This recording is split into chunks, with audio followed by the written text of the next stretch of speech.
In heraldry and vexillology, a heraldic flag is any of several types of flags, containing coats of arms, heraldic badges, or other devices used for personal identification.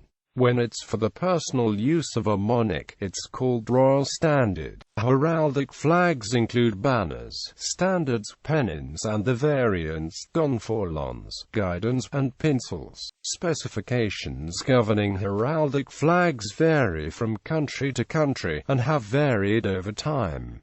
Types of heraldic flags. Pennon. The pennon is a small elongated flag, either pointed or swallowtail. It was charged with the heraldic badge or some other armorial ensign of the owner, and displayed on his own lance as a personal ensign. The pennon shell was a modification of the pennon.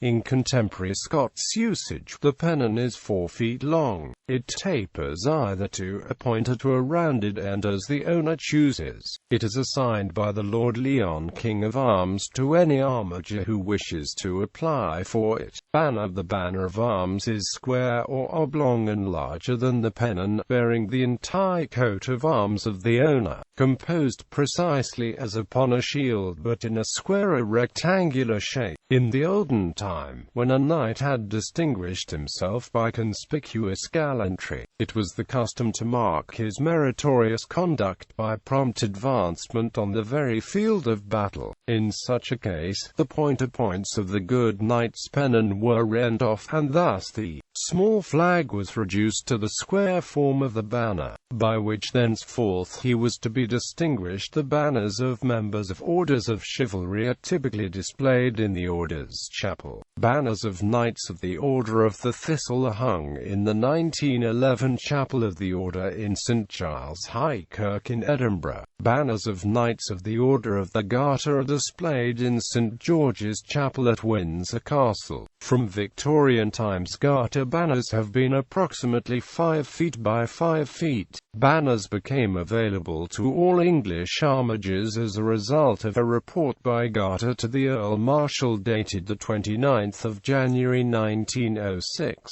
The report stated that the size of banner for esquires and gentlemen should be considered in the future. Until that date they were available to all noblemen and knights banneret. In 2011, Garter Woodcock said that the banner for an esquire or gentleman should be the same size as a marquis's and those of a lower rank down to knight, that is, 3 feet by 3 feet. In Scotland, the size of personal banners, excluding any fringes, are specified by the Lord Leon. Standard. The heraldic standard appeared about the middle of the 14th century, and was in general use by personages of high rank in the 2 following centuries. The standard appears to have been adopted for the special purpose of displaying badges. The badge was worn on his livery by a servant as retainer, and consequently the standard by which he mustered in camp was of the livery colours, and bore the badge, with both of which the retainer was familiar. A standard is not rectangular. It tapers, usually from 4 feet down to 2 feet, and the fly edge is rounded. In England, any armiger who has been granted a badge is entitled to fly a standard. The medieval English standard was larger than the other flags, and its size varied with the owner's rank. The cross of St. George usually appeared next to the staff, and the rest of the field was generally divided into 2 colors. In most cases the livery colors of the owner, with some principal figure or device occupying a prominent position. Various badges are displayed over the whole field. A motto, which is placed bendwise, having divided the standard into compartments. The edges are fringed throughout, and the extremity is sometimes swallow-tailed, and sometimes rounded. The oriflamme was the royal standard of the King of France during the Middle Ages. In Scotland, a standard requires a separate grant by the Lord Leon. Such a grant is only made if certain conditions are met. The length of the standard depends upon one's noble rank. Banderole. A banderole has both a literal descriptive meaning for its use by knights and ships, and is also a heraldic device for representing bishops. Gonfalon. A gonfalon is a vertically hung banner emblazoned with a coat of arms. Gonfalons have wide use in civic, religious, and academic heraldry. The term originated in Florence, Italy, where communities, or neighborhoods, traditionally displayed gonfaloni in public ceremonies. Guidon. The Scots guidon is similar shape to the standard and pennon.